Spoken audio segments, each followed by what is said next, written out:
বহুদিন ধরেই ভারতে পাকিস্তানের শিল্পীরা কাজ করতে পারছিলেন না রাজনৈতিক সম্পর্কের জেরে।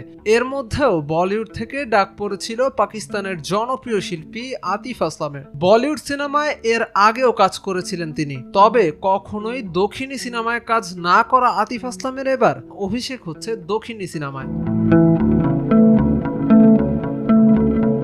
জানা গেছে মালায়ালাম সিনেমা হলের জন্য একটি গান রেকর্ড করতে যাচ্ছেন আতিফ। ধারণা করা হচ্ছে যে গানটি হিন্দিতে গাইবেন আতিফ।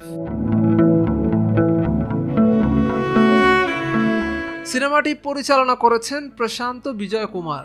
মূল চরিত্রে দেখা যাবে অভিনেতা সেন নিগমকে। সঙ্গীত পরিচালনায় দায়িত্বে আছেন নন্দা গোপন ভি। আতিফের সঙ্গে ছবিও শেয়ার করেছেন তিনি। সাম্প্রতিক সময়ে বাংলাদেশেও কনসার্ট করে গেছেন আতিফ।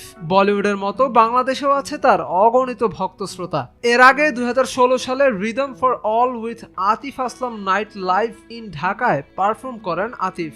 ও লম্হে ও বাতে তেরে বিন তু না জানে থেকে পেহলি দফার মতো জনপ্রিয় গান গেয়ে বাংলাদেশের শ্রোতাদের মধ্যেও দারুণ জনপ্রিয় পাকিস্তানি এই গায়ক। 2003 সালে ব্যান্ড জলের হয়ে পেশাদার সঙ্গীত জীবন শুরু করেন আতিফ। মূলত উর্দু ভাষায় গান গাইলেও তিনি হিন্দি, পাঞ্জাবি, বাংলা সহ বিভিন্ন ভাষায় গান গেয়েছেন। গান গাওয়ার পাশাপাশি অভিনয়ও করেন তিনি। 2011 সালে পাকিস্তানি বোল সিনেমায় অভিনয়ের মধ্য দিয়ে অভিনয় জীবন শুরু করেন।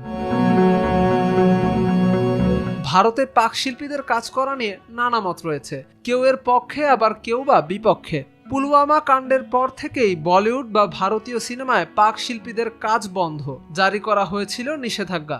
যদিও এই নিষেধাজ্ঞা সুপ্রিম কোর্টে ধোপে টেকে নেই, তবে এরপরও পাক শিল্পীদের এদেশে বিনোদনিয়ায় সাপ মোচন হয়নি। ব্যতিক্রম আতিফ আসলাম। বলিউড সিনেমায় তার ডাক আগে এসেছিল, এবার আরেক ভারতীয় সিনেমায় গান গাইবেন পাকিস্তানি এই গায়ক।